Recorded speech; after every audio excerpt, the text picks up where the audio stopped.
All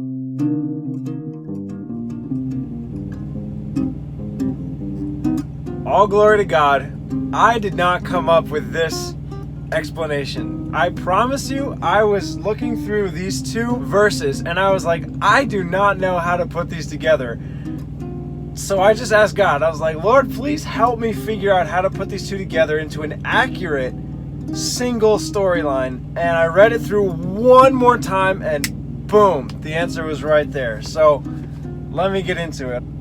This is what Matthew says. Matthew 14:5. When he would have put him to death, he feared the multitude because they counted him as a prophet.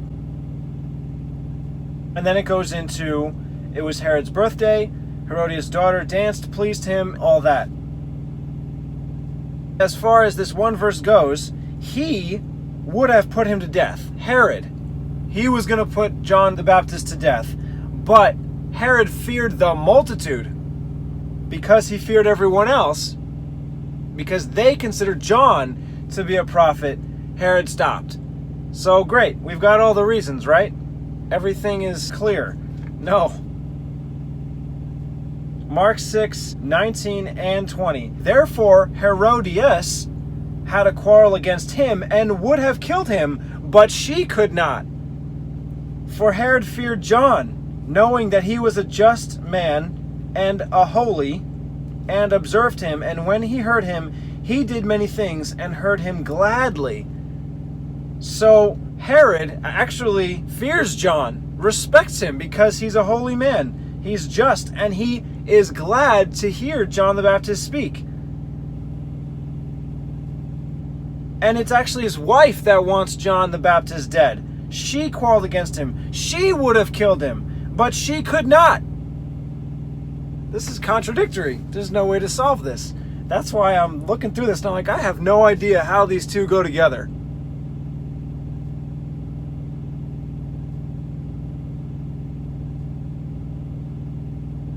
Here's the answer. I've already read this story before. I know that eventually it's because Herodias' daughter's dancing. Herod is pleased. He offers her out of lust anything she wants. And she goes to her mother, Herodias. And obviously Herodias hates John the Baptist. She's talking to her daughter. Tell Herod to give you John the Baptist's head on a platter, right? Because she hated him. Obviously John the Baptist is living for a while. And there's some kind of opinion change in Herod. He would have killed John, so obviously he doesn't care for him much, at least as far as Matthew goes. The only thing that stopped him is that he feared the people.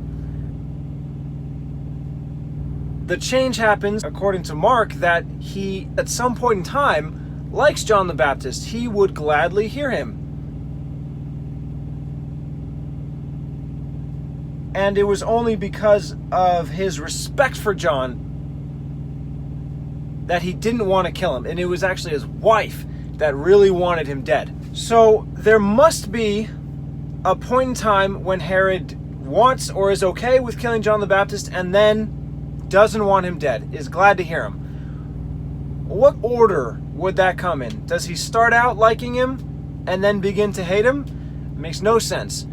He hears of John the Baptist. John the Baptist calls him out for doing something unlawfully.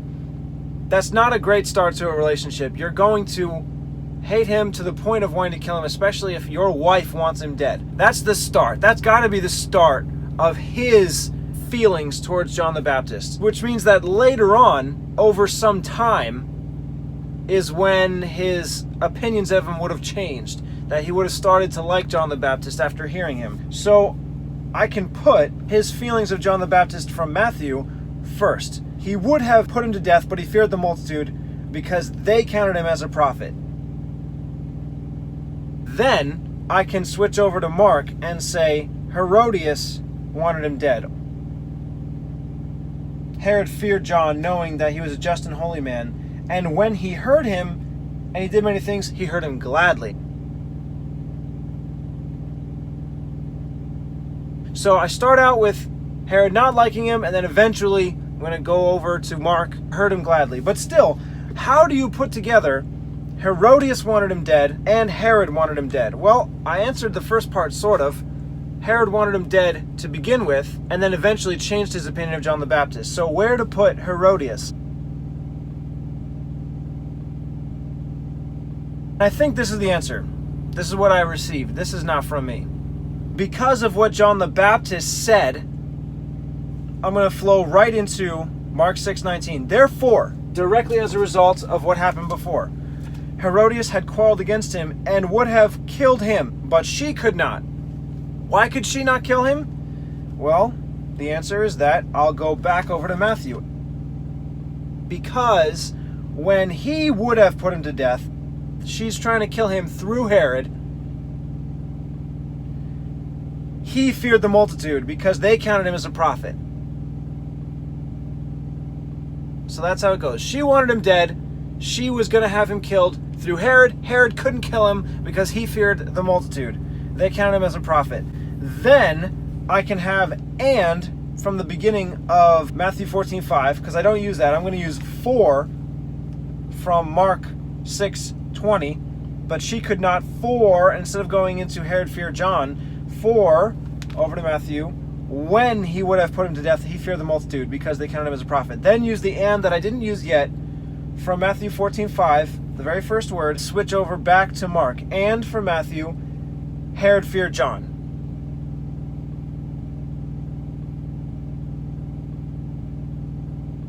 So first, Herod feared the multitude, and at least some moments later, after hearing John speak to him, not just accusing him of breaking the law, Herod feared John, knowing that he was a just and holy man, and observed him. When he heard him, he did many things and heard him gladly. Boom. I did not come up with that. I give you my word. That's not from me. I might have someday figured that out, but it might have taken a long time. Let's get right into it. Beginning with Mark. Therefore, Herodias had a quarrel against him and would have killed him, but she could not. For, now, switch over to Matthew. Leave out "and", go right to when he would have put him to death. He feared the multitude because they counted him as a prophet. And, from the beginning of that verse, back over to Mark, Herod feared John, knowing that he was a just man and a holy. I don't know if that's a typo or what. He was a just man and a holy. If it was just he was a just man and holy, that would work. If it was he was a just man and a holy man, that would work as well, but it's just not right. And a holy, that doesn't make any sense. You know what? That makes so little sense. I'm going to check my other Bible just to see if it's the same. Mark 6:20. For Herod feared John, knowing that he was a just man and an holy. Oh, I see.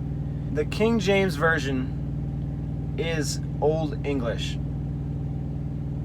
I've seen this before in the King James Version. Plucking grain, or it says corn in the King James Version. Have you not read what David did when he was an hungered? That's the answer right there. When he was an hungered. That's what it says in the King James. Matthew 12. Have you not read what David did when he was hungry? I don't know why they change it that way here in Matthew 12:3, but not Mark 6:20. He was a just man and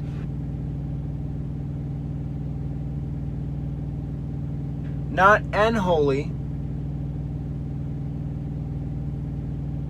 as David was an hungered. He was hungry, so John was holy. He was a just man and holy. I don't know why they changed it like that one time but not another. If I'm going according to the way the King James Version Easy Read has it, I'm going to have it how they sometimes change, like "and hungry." he and hungered, he was hungry. We understand what that means nowadays. No one would say that ever. He is hungry. He's holy. And they change it one time, but not another. Yeah, I'm leaving that out. Because there's different ways. The King James Version is simplified to King James Version easy read. And I'm going with the way that makes more sense. I really don't want to get into retranslation. That is not my strong suit. I have not studied Greek or Hebrew, so I'm not the most comfortable with this, but I think they were just a little lazy when they changed this over. He was a just man and holy. Anyway, getting back to it. And observed him. And when he heard him, he did many things and heard him gladly.